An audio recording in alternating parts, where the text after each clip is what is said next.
Hello, in this video I'm gonna show you how to create a WhatsApp backup on the Realme 14 Pro Plus. Okay, so let's begin.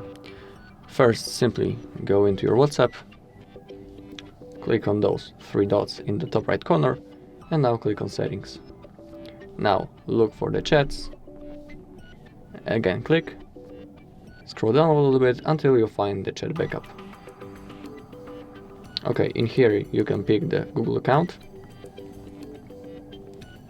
So select a one, and if you don't have, just simply add an account. You can also turn on the automatic backups.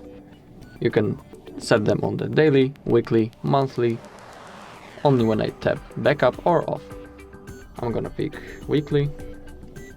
Also you can enable to include the videos. And at the bottom you have end-to-end encrypted backup. Basically, if you turn it on, you will need to create an unique password, which you will need to restore the backup. So if you want, you can create a one. Okay, and now to create a backup, simply click this green button, backup.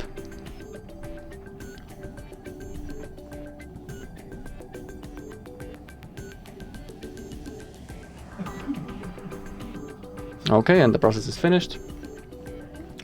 So if you find this video helpful, please leave a like, comment and subscribe.